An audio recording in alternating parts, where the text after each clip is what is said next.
Hello and welcome to Quick Charge by Electrek, keeping you in the fast track with daily Tesla and electric vehicle news. I'm Mikey G, and it's Wednesday, December 29th. Elon Musk says that he is considering the Tesla bot to become more than just a humanoid bot to perform tasks, but also to potentially develop a unique personality and be a companion. On the Lex Fridman podcast, Fridman, who is a scientist that specializes in human-robot interaction, suggested that there is a huge opportunity to reduce loneliness with this product. Earlier this year, Musk announced plans for the bot, in which he established limitations on it as if it was a threat to personal physical safety. But now Musk agreed with the host, saying it could make an incredible buddy like C-3PO or R2-D2. He reiterated that he expects a prototype to be done by the end of next year. Tesla has introduced a new AMD chip and a 12-volt lithium-ion battery in 2022 Model 3 and Y vehicles. Earlier this month, we reported on the Chinese-made vehicles, including the new chip, which improved the work speed of the central computing unit. And now we're seeing these chips for vehicles made in America. Along with that is the new lithium-ion battery for the 12-volt architecture, replacing the old lead-acid batteries. The 12-volt change is a welcome one, considering Tesla is known for being on the cutting edge of vehicle and battery technology, and only recently switched from the 100-year-old chemistry. Better late than never, I suppose. Tesla is going to start sponsoring Formula SAE electric drag racing teams. This isn't the first that we've heard about the teams, though. Tesla has been hiring a lot of students who participated in the competitions, and now they're getting involved by supplying more than just job prospects. Contestants can now access up to 1,000 high-performance 18650 cylindrical cells from Tesla, and they could construct their own vehicles around it. Tesla said that it will also, quote, offer sponsored teams the opportunity to review their designs with some of the world's leading electric powertrain engineers and will provide guidance through the design and validation process. Mark Payman, Mazda's head of product and electrification strategy in Canada, justified the specs for the Mazda MX-30 electric car, which a lot of people consider disappointing. The car has 130 miles of range, which is great by 2013 standards. The executive replied, quote, we come to market with a vehicle like the MX-30 that has a smaller battery, a smaller footprint environmentally, and still meets the range needs of 80% plus of the consumers that will probably use this. We found through research that many of these individuals have additional cars in their households that are for longer range.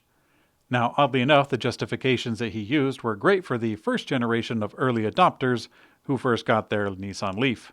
Actually, the reasoning has been around for a long time.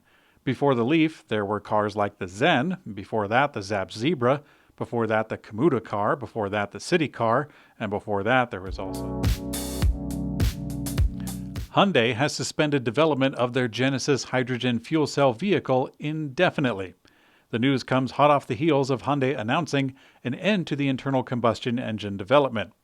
The turn is a welcome contrast to their previous stance. Hyundai has in the past stated that they view battery electric vehicles as a stopgap until fuel cell vehicles will take hold, but they said that in 2016. But now, Hyundai's new Ioniq 5 vehicle is a hotly anticipated one in the US, and it's expected to be a big seller when it's finally released, supposedly this winter. Autonomous driving company TuSimple announced that it has completed what it's calling the world's first fully autonomous semi-truck ride on open public roads without a human present in the vehicle and without human intervention. Quite the mouthful. The run occurred the evening of December 22nd with a semi-truck rigged with the autonomous technologies, traveling over 80 miles on the surface streets and highways of Tucson all the way to Phoenix. The initial test is part of a larger pilot program that will continue into 2022. Northvolt becomes the first homegrown European battery company to achieve battery cell production in Europe. Northvolt spawned by two deserters from Tesla, and the company plans to recreate the gigafactory concept in northern Sweden. Northvolt is quickly becoming a key partner for Volkswagen and other European makers to secure battery supply long term. Today, Northvolt's announcement that the Northvolt ETT is its first gigafactory in northern Sweden, producing its first cell. The factory already has over $30 billion in contracts for partners like BMW, Fluence, Scania, Volkswagen, Volvo, and Polestar. The first commercial deliveries are expected to start next year. Today's community comment comes from Martin Woods, who says, quote, "Best wishes for the Electrek team for 2022. 2022 is going to be an exciting year for EV adoption. Demand is growing faster than many expected. Even the market leader Tesla is struggling to meet demand for its EVs.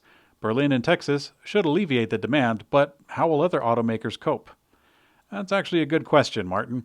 Ford currently has about 200,000 reservations for their electric pickup, which is well outside their capacity to produce as of today. People often compare that to Tesla's 1 million Cybertruck reservations, but I think Tesla will have a hard time producing them all the same. I've used the word hegemony describing battery companies scrambling to secure supply, materials, and contracts. Some theorize that the hand that controls the battery supply will control the world itself. Thanks for watching Quick Charge by Electrek. We also have an audio version on your favorite podcast player. I'm Mikey G, and I hope you have a great day.